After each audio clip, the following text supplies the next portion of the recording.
disgusting. Serious face. This is a dark, hairy Everyone reaches a low point in their life, several probably. And I reached mine when I realized that I was reading hardcore smut during my Christian living class.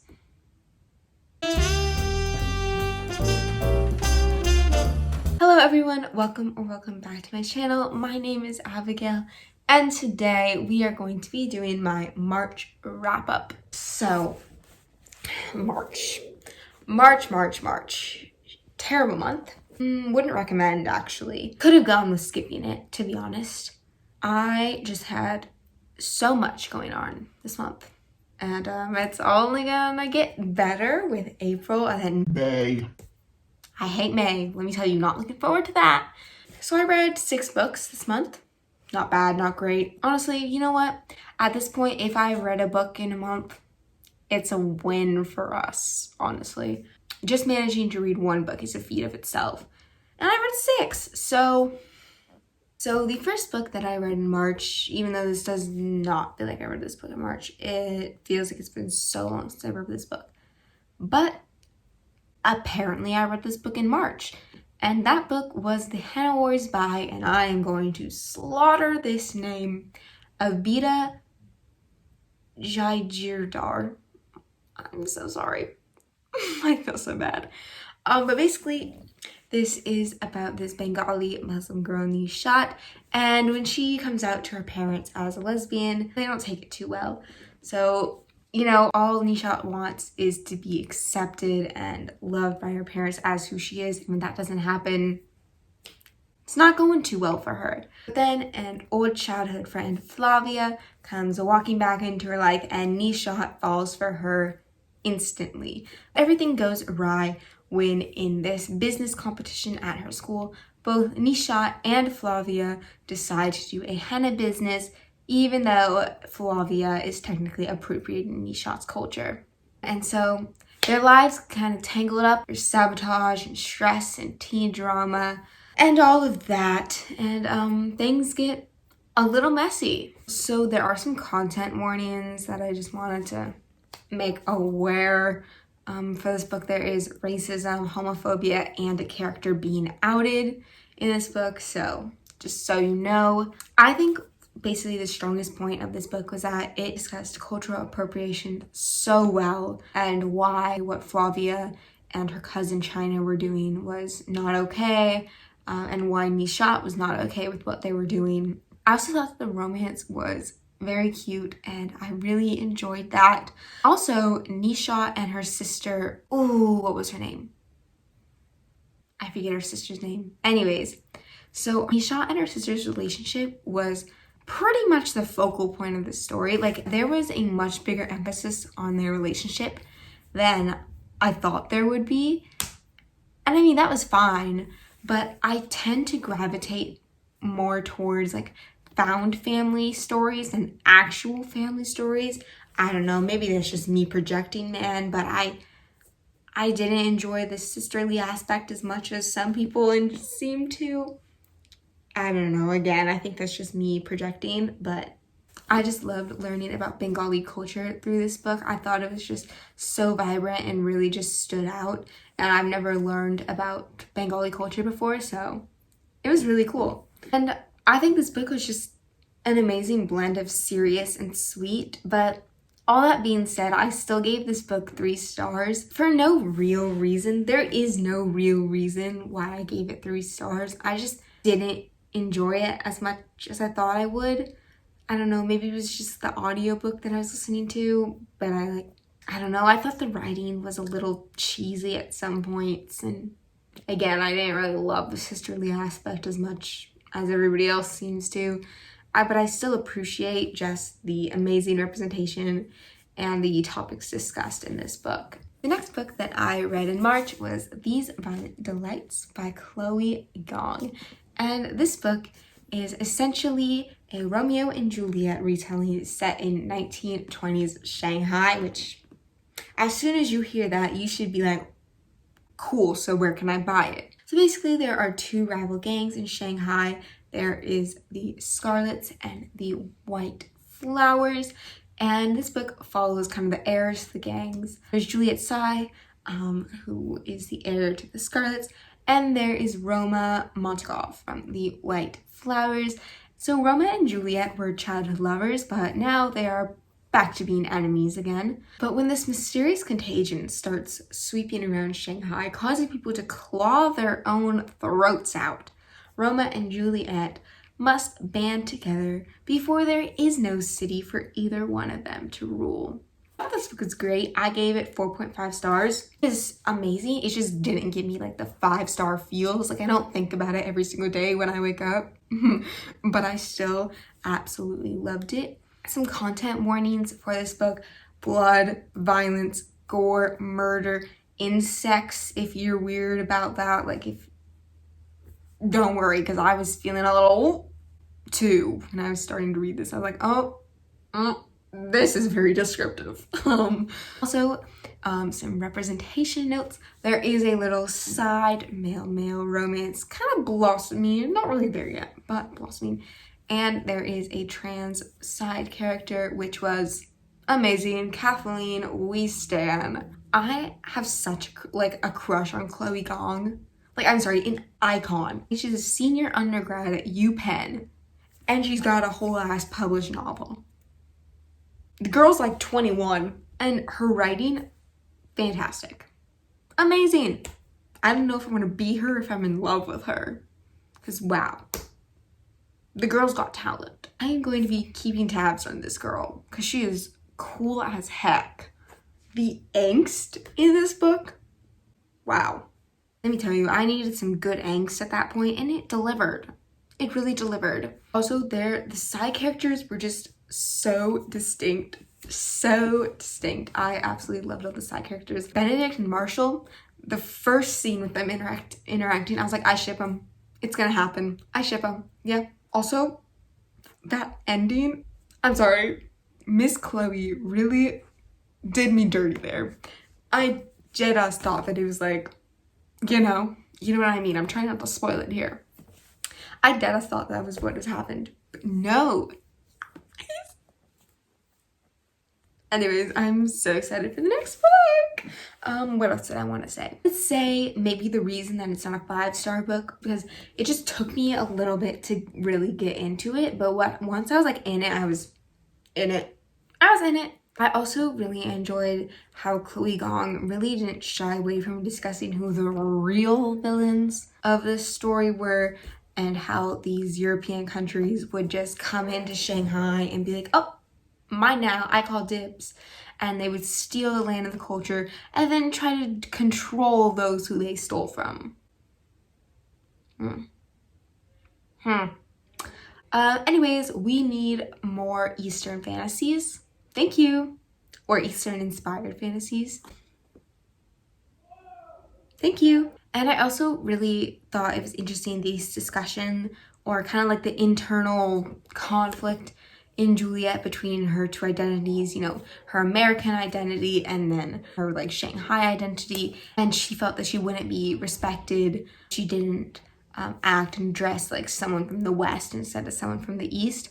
I thought that was really interesting. So I would definitely recommend these Violent Delights. I just have to say I do not like the cover for the sequel, Our Violent Ends. I don't know if I like it, but I'm still very excited for it. I don't remember when it's coming out. I think it's coming out November, October, somewhere around there. Anyhow, I am excited for it. So the next book that I read in March was The Queen of Nothing by Holly Black. First of all, what a great paperback. So gorgeous.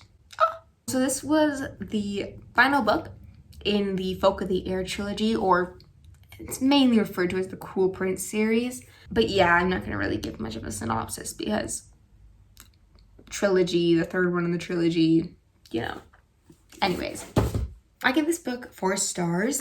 I definitely didn't like this one as much as The Wicked King. The Wicked King was a 5-star read for me. I loved The Wicked King, but I do think, even though this one wasn't my favorite in the trilogy, I thought that it was just a great way to end it, and it really wrapped everything up really nicely. And I'm literally terrible at finishing series, so I'm just proud of myself that I actually finished a series for once. I'm so proud of myself. Like, guys, round of applause for me. Ugh. Arden and Jude are my literal everything. And Jude continues to be the baddest. The literal baddest. Like, what a baddie. Ugh. She's honestly like one of my favorite YA heroines. Like, I love her. Marry me. Marry me, June Duarte. This series was just so addicting. Like, the political intrigue and the plotting and scheming. Literally so addicting. I literally can't. And somehow this book made me start to like Taryn. And I never liked Taryn before this book. The Cruel Prince, the Wicked King, did not like her. And I started to like her in this book. Like, I still don't really like her. But I started to. She grew on me a tad bit. Anyways, that was my thoughts of The Queen of Nothing. Great end of the series. I'm very happy I finished. Now I need How the Cat Alfang Learned to Hate Stories. Cool. Okay. So this next book, I probably shouldn't be putting it on this list, but I'm going to. Because you know what? I don't even care if it was a Wattpad book. Okay, cue the judgment. Okay, yeah, okay. But this book that I read, 88 chapters, not even finished yet. And most of these chapters were like 20 to 30 pages. So yeah, I'm going to include it. Thank you very much. This book is Duplicity.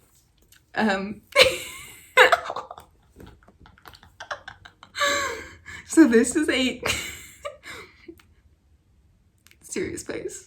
This is a dark, hairy Put yourself together. So this is a dark, Harry Styles fanfic. You heard that right. So, content warnings, real quick, because, like I said, dark. Description, just very descriptive. Descriptions of parental abuse. That's a lot, very far in the book, though, so there's that. Mentions of parents' deaths, violence, drugs, explicit sexual content. Cool. So the boys of One Direction, minus Zayn. Apparently Zayn comes in somewhere in the book, but we're not there yet, apparently. So the boys in the band, Liam, Niall, Harry, they're in a rock band called Duplicity, which is secretly a front for the mafia. I think, is that a spoiler? Oh well, y'all aren't gonna read this anyways. And we follow 19-year-old Avon Brooks as she becomes the photographer for Duplicity's tour. And she gets kind of tangled up in the boys, and she starts seeing some stuff that she's not supposed to be seeing.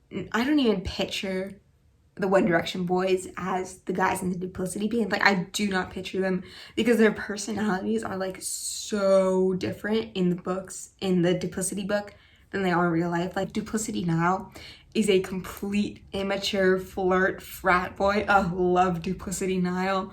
Duplicity Liam is kind of irrelevant. He's kind of quiet. He's kind of an ass, but whatever. Duplicity Harry is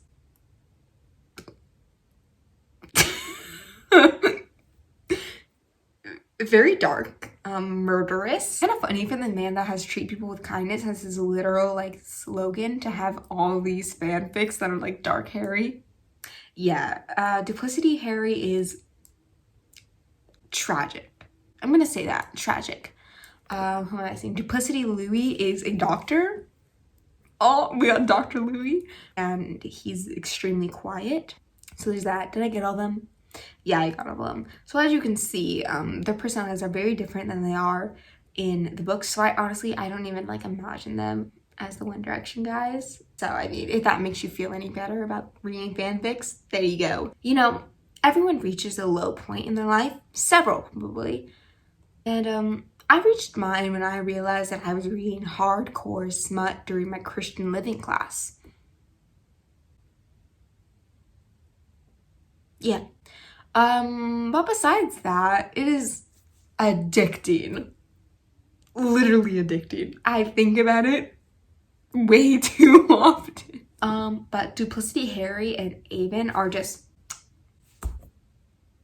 like, you would think that they'd be like the stereotypical toxic Wattpad couple, but actually they're not toxic at all, which is refreshing to say the least. Also, Avon is not like your typical Wattpad main character who is like dumb and like, I'm not like other girls. Like, Avon is actually a literal baddie, and I am actually in love with her. So there's that. If you want to check it out, check it out. If you don't want to check it out, I don't blame you. So the next book I read was actually one of my most anticipated releases of 2021. And it wasn't a 5-star read, but it definitely did not let me down. And this was A Dark and Hollow Star by Ashley Shuttleworth. I rated this book 4 stars and cover check. Whoa, marry me, please. So this book follows 4 queer teens, 2 are in Toronto and then 2 are in Nevada, like Las Vegas. There is Nausicaa, who is an immortal fury. This is Nausicaa right here, but she's been banished to the mortal world, and she just likes to stir some shit up just for fun, just to irritate people. But she's a literal baddie. She is your iconic leather-wearing, sword-wielding lesbian goddess. I don't mean goddess literally. Like, she's a fury, she's not a goddess, but love Nausicaa. So snarky, such a baddie. We love. Okay, I'm gonna put this book down, it's really heavy. And then we have Arlo, who is an Ironborn, who is technically in the like head royal family of all of the fairy courts, but because she's Ironborn and she is basically no magic, they've kind of like shunned her and shut her out from the royal family. And she is just the sweetest, the literal sweetest. She is so relatable, literally must be protected at all costs.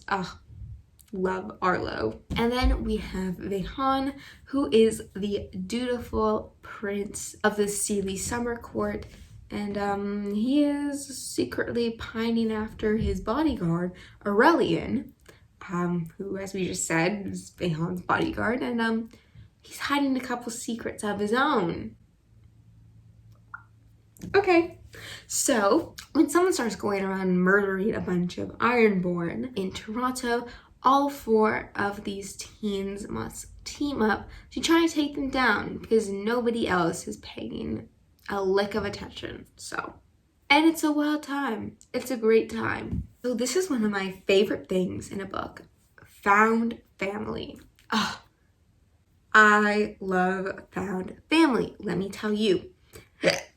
However, I really do wish that this found family had been formed a little earlier in the book, because all 4 of them don't actually meet until like page 300 maybe, and this is like a 500-page book. Maybe 250, 300, around there. Arlo and Nausicaa are kind of together for most of the book, and then Vehan and Aurelian obviously are together, but they don't like until like about halfway, a little over halfway in, which is kind of sad because I really wanted them to be together for the majority of the book. But oh well, when they were all together, it was fabulous. Also, all the characters so lovable. I loved every single one of them, including Celadon. Can't forget Celadon. What a king. And they were just all so distinct, and I love that.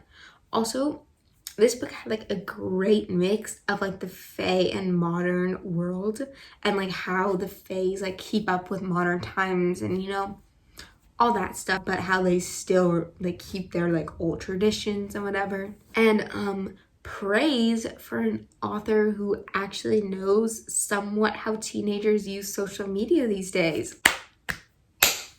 because that is a rare sight to see. Like, I remember there's this one part where somebody was texting a character and they're like, why does my snap map say that you're in Nevada? And I had to stop. I was like, not only knows what apps they use, but how they use them. And it's not like, oh, that Netflix show, that weird ass Netflix show, Ginny in Georgia, where that guy was like sending her, this girl, a snap with like the dolphin drawings, like, happy Friday, welcome to Friday, Ginny. Friday, happy Friday, good morning, Ginny, welcome to Friday. disgusting.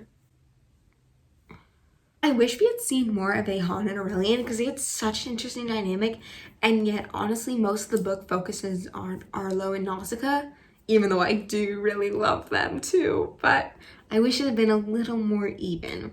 Also, last point, there were barely any info dumps in this book. Praise the Lord. Thank Jesus. This world was so complex, but Ashley Shuttleworth really eased you into it. He told you what you need to know when you need to know it, and not before. Not a minute before. He didn't give you whole page, chapter long info dumps. None of that. Ashley Shuttleworth said, no, I'll spare him. So thank you, Ashley Shuttleworth. And the last book that I read this month, which I actually just finished today, was The House in the Cerulean Sea, which I gave 5 stars. What did you guys expect? Damn, this book, so good. Okay, so The House in the Cerulean Sea, what is it about? You probably know already. It has been very hyped up, and for good reason. So, The House in the Cerulean Sea follows this caseworker who works for the department in charge of magical youth. This is set in a world where magical humans are kind of feared, and children are sent to these orphanages kind of away from people, and there's a lot of prejudice against them. So we follow Linus, who is a caseworker at the department in charge of magical youth, and he gets sent to this orphanage, and everybody's like, this is where the most dangerous kids lie. Like, watch out, this is highly classified. This is the most important mission of your life. And Linus is like, cool. Right. So he gets to the island, and there he finds 6 children. There is a gnome named Talia. There is well, they don't know what he is, but there is a kid named Chauncey. They don't really know what he is, but he dreams of being a bellhop. There is Sal, who turns into a Pomeranian, like a werewolf, but make it a Pomeranian. Yeah. There is Fee, who is the sprite, garden sprite, forest sprite. Yeah, forest sprite. Who am I missing here? Oh, there is a wyvern named Theodore, and we have the Antichrist, Lucy. They are all watched over by their caretaker, Arthur. Linus gets to this island, and he really has no idea what is in store for them. But as the weeks go on, and Linus grows closer to the children and to Arthur, he starts to really question everything that he's ever known, and he just really grows from this experience. The cutest freaking book ever. I listened to this book on an audiobook, and it was impossible not to smile while listening. Like, I bet I looked like such an idiot, like lying in my bed with the lights off, just I would lay down my life for all of the children, especially Lucy. What a king. Lucy, please, I love him. Like, I want to adopt him. Like, he's literally my child. I also thought the narrator for the audiobook was amazing. There were like all these different voices for all of the characters, and it was just a great time overall. And at its core, this is a book about prejudice and kindness and change, and it was just gorgeous. I may have cried a couple times, but I'll never tell you whether that's true or not. So that was everything that I read in March. Here's to hoping that I'll get to some more books in April, but you know what? Quantity, no, that's not the phrase. You know what? Quality over quantity. Am I right? Am I right? I'm right. Anyways, so make sure to like, subscribe, comment, click the notification bell, do whatever you need to do. As always, my Goodreads is linked down in the description below if you want to keep up with everything that I am reading. I hope you guys are all having a fantastic day, period. That's it. Bye-bye.